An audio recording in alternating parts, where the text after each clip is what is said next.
Halo semuanya, selamat datang. Selamat datang di podcast Stanislaus Kutska. My podcast, My Adventure. Podcast Mania. Mantap. Langsung Chan. Ya, halo. Selamat datang semuanya. Perkenalkan, kami di sini nama gua yaitu adalah Stefanus Adrian Chandra Wijaya, biasa dipanggil Chandra. Dan lu siapa? Oke, perkenalan dulu ya. Ya boleh. Karena tak kenal maka tak. Saya. Iya, Pak saya. Ya, lanjut aja udah gua. Oke, jadi perkenalan gue di sini masih magang ya. Nama gue Alexis Bramasta Dintoro, biasa dipanggil Alex gitu. Gue juga masih magang sih. Kalau aku Ya udah, nggak apa-apa. Jadi kita masih magang ya. Jadi ya. Kita masih baru nih, masih mulai karir lah, rintis dari bawah. Sebenarnya banyak nih teman kita di luar sana gitu. Jadi belakang kamar juga banyak. Ada banyak. Ada 10 lah itu banyak banget. Ya. Oke, sebelum kita masuk lebih dalam, mungkin kita kenal dulu nih. Nah, nama podcast kita itu adalah Pustaka. Jadi Pustaka itu adalah podcast Stanislaus Kutska. Di mana ini merupakan hasil proyek kolaborasi antara Komsos Stanislaus Gereja. Oh iya. Komsos dan OMK, orang muda Katolik. Jadi udah kelihatan banget nih orang muda kan. Jadi memang ini podcast buat ditujukan untuk sebagai wadah bagi orang-orang muda Katolik buat sharing-sharing, menuangkan ide-idenya, ngobrol-ngobrol aja seputar ya paling masalah orang muda. Banyak lah pokoknya topik yang akan kita bahas. Contoh ya kayak misalnya masalah percintaan, masalah pengen keluar negeri, kayak buat jalan-jalan atau buat belajar misalnya. Ada juga tentang hubungan. Nah itu nanti kita boleh bahas aja. Dan kalau teman-teman mau hadir di sini buat meluangkan waktu untuk bercerita tentang kehidupan teman-teman, apa yang kalian rasain, boleh aja. Tinggal apa kita? Tinggal langsung aja ke media sosial yang tertera di bawah ya nanti ya. Gampang gitu. Ya, paling Instagramnya OMK dan juga Komsos. Tinggal chat aja adminnya. Adminnya itu ada di belakang ya. Namanya adalah buat episode depan ya. Jadi stay tune aja. Oke. Nah pokoknya intinya itu ini tuh konten tuh dari kita untuk kita itu aja. Nah, jadi kita juga saling ngakrabkan juga sih antara orang muda di Stanislaus Kutska. Ya kan kebetulan kita juga agak jarang-jarang muncul nih. Apalagi pada saat pandemi juga kita nggak kelihatan semua teman-teman. Gitu sih. Yo Alex, apa kabar? Baik bro. Baik aja sih gue. Baik aja. Gak bisa lebih. Gak bisa. Soalnya kalau biasa banget. Oke itu baik. Siap. Jadi kita anggap aja baik ya. Baik ya. Lex, lo kalau selama ini keseharian ngapain sih? Kalau keseharian gue sekarang sih lagi sibuk, mungkin kesibukan, lagi kuliah aja sih. Ya kayak emang lagi padat banget gitu kan, meskipun ini libur ya mungkin di sana di luar sana gitu ya teman-teman yang masih pada kuliah juga masih pada ngerasain gimana sibuk, apalagi kalau misalnya join organisasi gitu kan. Oh. Ya begitulah. Lo ikut apa? BEM gitu atau apa? Ikut BEM. BEM itu apa sih? BEM itu Badan Eksekutif Mahasiswa. Kerjanya ngapain? Sebenarnya nggak penting gitu dibahas di sini gitu kan? Ya udah sih. Kerjanya ya gue tergabung di PR sih kalau gue. Public Relation. Udah nggak usah lebih lanjut. Meskipun public relasi gue nggak ada relasi. Tahun lalu berantakan gitu kan. Ini cerita tentang nggak bukan nggak usah. Oke. Jadi kalau tadi gue dengar lu ada BEM pasti rapat-rapat mulu. Oh, rapat sibuk banget bro. Seberapa sibuk? Sibuknya tuh kayak apa ya? Kayak lu bener-bener dikejar-kejar orang gitu, banyak banget. Berasa lu punya utang deh. Rentenir sana sini kayak lagi, Lex ini udah belum, Lex ini udah belum. Pasti lu pernah lah. Nggak tahu, gue nggak pernah ikut organisasi. Nggak pernah ikut organisasi. Aduh. Cuma kuliah pulang doang. Gue bos saya ke buku malam. Oke. Dan kalau lu kesibukannya apa nih Chan? Ya kalau gue sejauh ini udah kerja ya. Jadi kerja di Jakarta. Ya paling ya udah kerja dari 9 sampai jam 5 sore aja. Budak korporat lah. Budak korporat. Jadi kita menunggu tanggal 28. Terus lu kira-kira kerja lu apa emang? Oh, kerjaan gue itu di bagian ini sini. Bagi dikit ya. Kalau kerjaan gue itu ya sekarang lagi booming sih. Lagi booming. Dua. Kayak misalnya tiba-tiba anak presiden lagi bilang nge-tweet tentang saham-saham gitu lah. Oh, gue tau tuh yang di tweetnya itu ya, yang kayak itu yang ada es dolar ya. Iya, salah satu perusahaan lah. Jadi kalau di bidang gue tuh lebih ke arah emiten lah ya. Betul. Jadi lebih ke arah pasar modal sih. Jadi kayak edukasi masyarakat tentang pasar modal, tentang investasi dan produk-produk investasi lainnya. Oke. Berarti bagi teman-teman yang mau join kelas saham, hubungi Chandra. Ya, ntar nanti kita buat kelasnya, paling bayarannya 1 juta lah per pertemuan. Siapa duit kalian? Mahal sekali. Iya dong, tapi berkualitas. Siap. Meskipun nanti tidak menjamin kualitasnya. Waduh, berat. Jangan gitu dong. Nah, next Chan. Oke. Kita beralih ke topik yang lagi hangat-hangat ini ya. Misalnya kayak seperti apa sih? Ya bencana balik kalau sekarang sih, tapi entar dulu lah. COVID-19. COVID-19. Gimana pandangan lu tentang COVID-19? Waduh itu sebenarnya udah lama banget ya sama, maksudnya sampai sekarang gitu kan Chan. Betul. Emang dirasakan banget sama semua orang itu. Wah, gue sih ya berharap banget sih tahun ini kan rencananya mungkin banyaklah diberitakan di media-media gitu kan untuk apa vaksinasi mulai dibagikan mulai bulan Februari. Ya. Nah itu mungkin ya udah itu adalah salah satu apa ya, upaya dari pemerintah sih kalau menurut gue yang bikin ya semoga cepat terselesaikan lah masalah. Biar kita hidup normal lagi. Iya. Kan bosan tiap hari tuh kayak masker kemana-mana sesak aja sumpah. Tapi kalau menurut gue ya, menurut gue nanti meskipun kita udah selesai nih ya mengalami fase masa COVID-19, itu juga bakalan tata kehidupan itu bakalan beda banget berubah. Oh pasti. Bisa gimana ya kalau misalnya gue sih beranggapan bahwa nanti orang-orang di apa ya di selanjutnya gitu mereka bakalan ya tetap pakai masker terus tetap juga menjaga jarak, itu sih harapannya seperti itu kalau dari gue. Berarti lebih menjaga kebersihan, menjaga pasti. kesehatan, dan pastinya meeting-meeting online juga pasti akan berlanjut. Pasti laku. Kenapa? Ya efisiensi juga. Efisien. Ya kan, jadi orang-orang nggak usah nyewa kantor, nggak usah datang fisik kan, males juga sih. Mengurangi kepadatan Jakarta juga. Jadi cuman emang terkadang kehadiran fisik itu perlu Jan. Perlu. Karena ya pasti beda banget nih. COVID-19 ke lu, bukan ke lu ya sorry. Adanya COVID-19 terhadap aktivitas lu sehari-hari itu pasti berdampak banget. Kira-kira gimana nih kalau buat lu? Kalau untuk gue, kan gue masih mahasiswa ya Chan. Dampaknya ya paling ya kuliah dijadiin online kan. Betul. Itu salah satu apa kendala yang gue alami nih di awal-awal. Terus juga ya itu sih dari gue, bayangin aja kalau misalnya gue mungkin boleh cerita, gue kuliah offline nih Chan di kampus kan, yang face to face nih sama dosen. Betul. Ngobrol kan, dosen ngejelasin duduk paling depan. Oh bukan tidur? Enggak, gue tipe-tipe orang-orang rajin. Kalau gue di paling belakang tidur. Nah, karena gue nggak yakin gitu loh sama kualitas gue. Meskipun emang gue berkualitas gitu. Mantap. Gitu. Nah terus ya udah dosen gue face to face, cuman materi itu masih nggak tersampaikan dengan baik gitu. Oh jadi lebih enak ngobrol sama dosen. Terhambat. Itu kuliah offline nih. Betul. Nah begitu kuliah online, dijadiin kuliah online kita berjarak kan sama dosen. Belum kalau misalkan jaringannya itu nggak ada. Jadi terus putus. Nah tiba-tiba dosennya hilang. Tiba-tiba dosennya kayak digangguin anaknya nih, sering banget itu kejadian. Pasti temen-temen juga ngalamin sih. Oke. Nah kayak gitu-gitu terus juga ya udah gue semakin nggak bisa menyerap dengan baik lah. Betul. Akhirnya yang mau nggak mau ya udah baca-baca, terus juga cari-cari di website lain, terus juga apa namanya buka YouTube mungkin, iya lihat video kan banyak kayak gitu. Ya. Itu sih gue upaya-upaya gue sebenarnya kendala-kendala yang gue alami kayak gitu sih untuk ini. Terus juga mungkin karena gue masih mahasiswa ya, uang jajan jadi berkurang. Ya enggak dong, Anda tidak kemana-mana kan, di rumah saja. Saya tidak benar-benar jajan. Gak usah jajan, Anda paling Grab, GoFood, sudah. Mendingan masak sendiri sih Indomie. Lebih murah. Indomie seleraku. Oke, sponsor Indomie. Thank kami. Oke. Indofood? Iya, Indofood sahamnya lagi turun. Ups. Chandra memang main anak sahabat. Ya, nah kalau lu gimana nih Chan? Berdampak banget nggak nih ke pekerjaan? Kalau pekerjaan gue kan dari dulu tuh suka masuk kantor ya. Jadi kayak tiap hari WFO masuk kantor ya. Kalau gue sendiri, Itu bahasa. Lanjut ya. Dari rumah gue kan kita jauh kan dari mana-mana ya, di Cibubur. Kerjaan di Jakarta. Gue masuk jam 8 pagi. Otomatis dari sini gue harus siap-siap dari jam 4. Siapnya jam 4, jam 5, segala macam baru jalan sampai sana ya jam 7, setengah 8. Prepare pagi-pagi banget nih, setiap hari kayak gitu. Dari Senin sampai Jumat. Adanya WFH kan, bekerja dari rumah itu sangat untungin banget nih buat gue. Kenapa? Karena gue bisa kerja dari rumah. Tinggal bangun jam 7, jam 8, guling dikit ke laptop selesai kerja. Ya paling absen dikit, jadi lebih enak lah. Gak usah mandi tuh, itu benefitnya. Itu benefitnya gak usah mandi, kecuali kalau bagi-bagi ada seminar lah. Nah itu pasti rapi lah. Ya setidaknya cuci muka lah. Cuci muka, atasan jas, bawah celana kolor.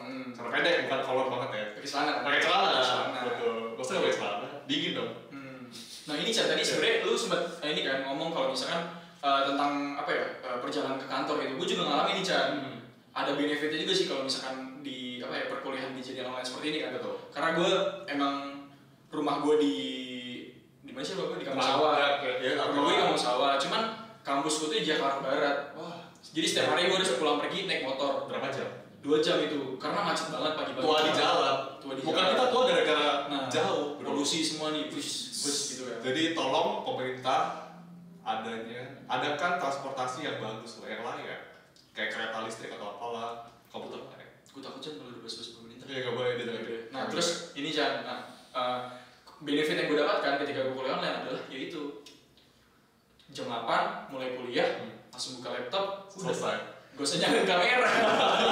Oh, ada tinggal mandi juga bisa. Nah, gak usah mandi sebenarnya. Oke kan. Dan yang paling itu berarti jam tidur kita bertambah sebetulnya. Jam tidur bertambah banyak. Lebih sekali. Di rumah banyak nganggur masih. Ya lebih malas sebenarnya ya. Pasti. Dan tapi itu kan di efek positifnya nih. Kalau efek negatifnya dari COVID-19 ke lo misalkan lo kalau gua lihat di sejauh ini lo tuh orang yang suka bercerita ke orang-orang, lebih ke arah extrovert lah.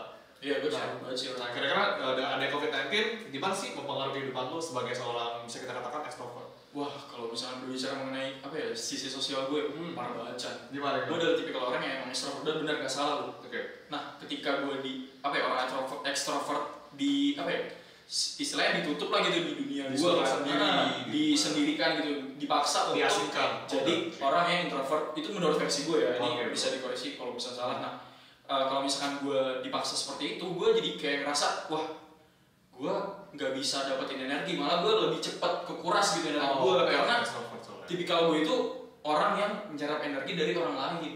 Dari ketemu interaksi ini kayak gini nih gue semangat banget sebenarnya. Mantul. Nah berarti pas COVID kayak terpuruk banget tuh. Wah bahkan gue pas awal-awal tuh gue 3 bulan pertama ya itu depresi banget. Kayak ada ngomong mau ngapain? Ngobrol sama tembok. Gitu. Iya sih. Tapi juga sih masih banget sih. Oke. Itu terus ya udah kayak sendiri terus kayak bisa main sama teman-teman kan. Gak ada ngechat juga. Emang gue gak ada ngechat sih. Jadi ntar kalau misalnya ada yang mau ngechat boleh lah. Yang namanya Alex tadi ya diingetin lagi ya. Masih jomblo. Iya Chan. Nah gitu.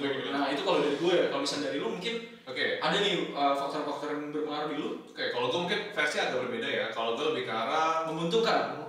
Gue orangnya tuh introvert banget. Sebetulnya kalau gue kebanyakan ngumpul itu cepet capek gue. Jadi gue lebih save energi kalau gue sendiri, misalnya lebih ke baca buku atau YouTube, main game.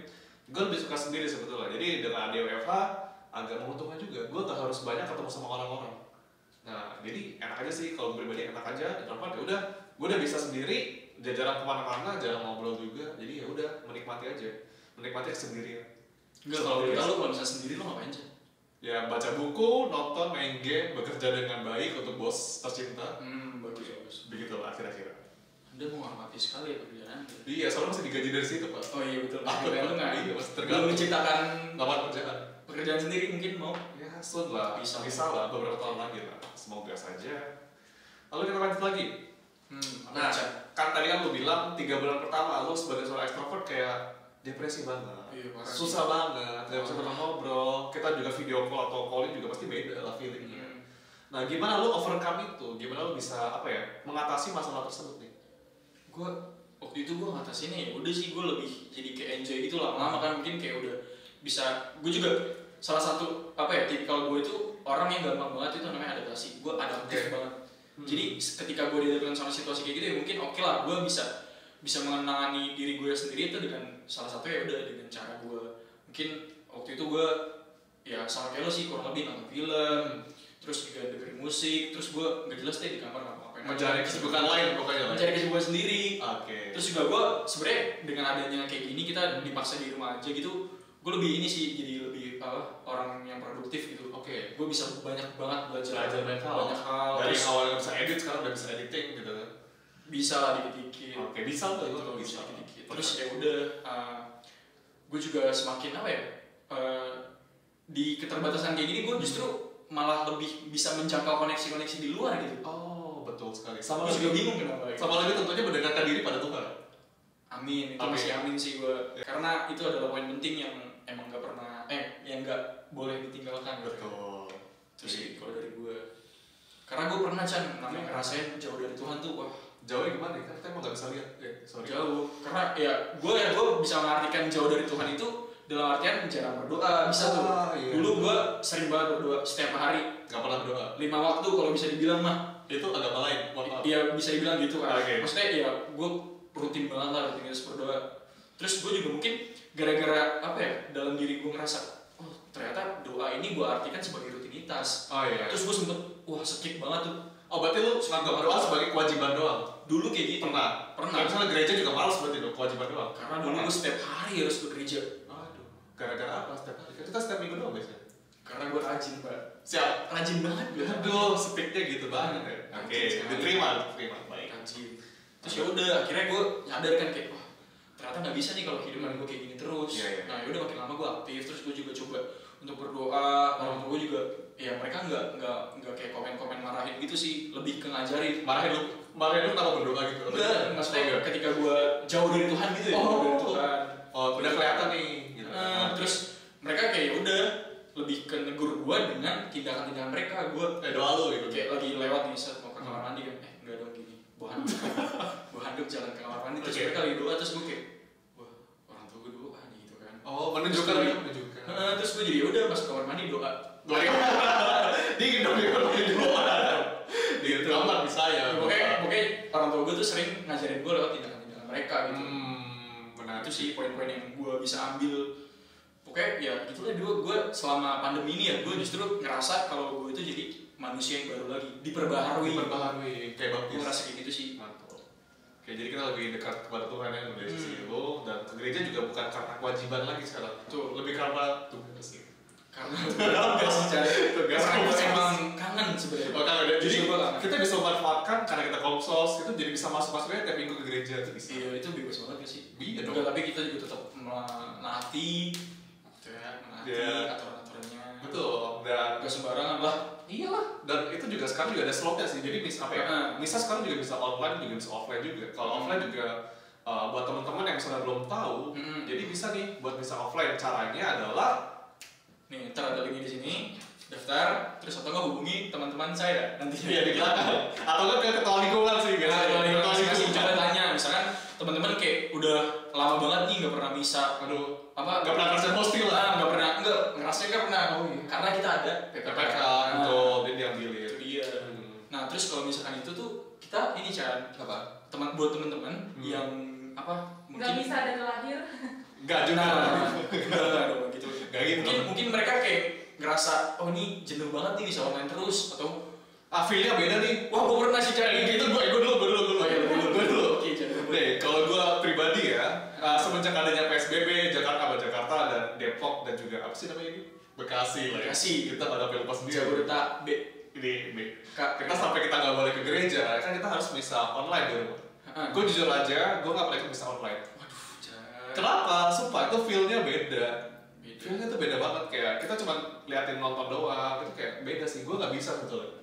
Sampai sekarang pun gue bisa online enggak, gue mending tidur. Ini seru sih ini buat misalnya. Ya, jadi ya gue lebih mending ya udah masuk aja ke gereja, gue bisa offline aja. Jadi kayak lebih menikmati, lebih mendengarkan Romo berbicara, berkhotbah, sama kita terima hosting juga, itu lebih enak, feelnya ada. Ada kedekatan. Justru lu lebih dapat ketika lu offline ya? Betul, padahal gue pas dulu pas tiap minggu misa juga, gue padahal males banget nih. Sekarang malah ada kerinduan di sini buat kayak masalah sekarang buat tujuannya buat tugas doang kan? Sama enggak dong, mungkin ada ketemu orang gitu kan? Enggak dong, saya bisa memulai ketemu ada yang baik. Ketua siapa nih? Nggak tahu kan? Nggak tahu. Kan gue ketemu orang banyak, ketemu lu, ketemu yang di belakang. Kalau kita sebut satu tuh banyak. Ada 20 orang, dari 10 orang di belakang. Dan mereka juga nanti bakal masuk frame lah. Kita kenalan juga dengan mereka. Iya.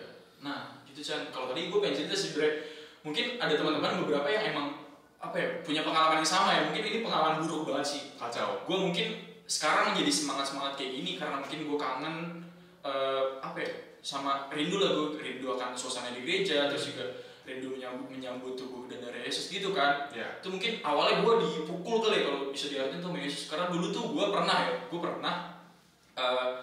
kayak beberapa kali tuh malas untuk ke gereja Katolik.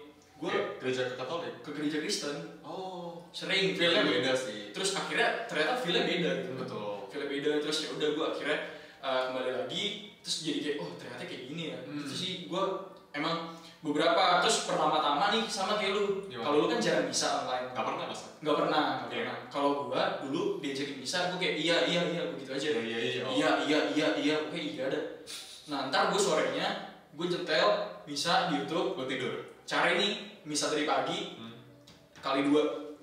Cepet banget itu. Jadi sama aja nggak bisa sih. Itu jangan dicontohin teman-teman itu. Ya mungkin kayak gitu ya awalnya. Memang COVID-19 itu membawa banyak perubahan nih ke hidup kita. Mulai dari kita cara bersosialisasi, beraktivitas, dan juga berkegiatan juga nih. Ada dampak positif, ada juga dampak negatifnya. Jadi ya Betul tadi kata Alex, gimana pinter-pinternya kita buat overcome itu, buat kita mempelajari apa yang bisa kita ambil dari sana dan membuat kita lebih baik lagi. Pasti ada lah beberapa hal kecil mungkin yang belum disadari itu bakalan kayak oh ternyata ini berguna banget nih. Oh ternyata baru disadari. Sebenarnya dibilang oh ternyata gue kurang dekat sama Tuhan, lebih dekat lagi ke depan. Jadi beribadah lebih baik lagi ke depan. Jadi lebih dekat lagi. Oke, mungkin kita lanjut sedikit nih. Kita sudah mulai memasuki tahun yang baru, tahun 2021. 2021. Betul. Resolusi lu di tahun baru ini seperti apa? Bahas tentang resolusi nih berarti. Bahas tentang resolusi. Revolusi, yoi. Revolusi. Oke. Untuk resolusi gue ya mungkin gue sih setiap tahunnya pengen ya pasti semua orang juga teman-teman di rumah atau dimanapun pengen yang namanya lebih baik lagi ke depan yang lebih manusia yang berkembang lagi. Selalu pasti kan orang gitu. Terus juga mungkin ada beberapa juga yang menargetkan kayak oh nanti di tahun berikutnya bakalan seperti ini bakalan banyak hal. Nah kalau misalnya dari gue sendiri ya mungkin apa ya banyak ingin berbuat baik lagi sih ke orang lain karena gue apa ya mengkoreksi diri gue di 2020 itu gue jadi pribadi yang agak kurang baik gitu loh ya. Acuh tak acuh atau seperti itu kurang baiknya mas? Enggak, kalau gue baik itu aja dalam banget. Nah itu bisa banget. Nah itu bisa banget sih. Kalau gue sih apa ya menjadi apa ya pas di tahun 2020 di tahun 2020 itu gue jadi orang yang kayak istilahnya toksik lah gue tuh kayak gitu makanya ya gue terperangkap di situ kan karena gue nggak tahu juga toxic relationship bukan ya pokoknya membahas mengenai seperti nanti kita akan bahas itu di podcast selanjutnya.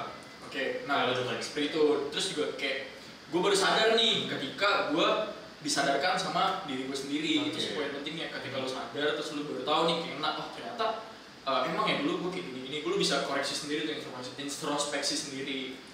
Itu sih cukup menarik. Jadi mungkin kalau misalkan teman-teman di rumah bisa nyoba ada namanya meditasi macam itu banyak banget bisa dipakai. Meditasi lalu mengenali diri kita lagi lebih tenang lagi kita menjauhkan diri dari hingar-bingar dunia. Asik. Atau biar lebih vintage lagi ya udah pergi aja ke hutan-hutan atau apa kan sendirian. Untuk resolusi mungkin ya gue nggak ada target apa-apa ya gue cuma pengen jadi ya gue berguna bagi orang lain terus juga semakin bisa apa ya ngembangin diri gue lagi sih itu sih kayak aja jangan cuma kita tahun baru kita ya udah jalan kayak kemarin tuh nggak usah sih ya meskipun gue kayak gitu sih. Lu gitu orangnya kayak gitu kayak saya jalan aja jalan aja dulu ya udah kayak hidup aja cuma tuh kayak kurang baik kayak kita nggak ada tujuan nggak ada semangat lagi sih ke depan.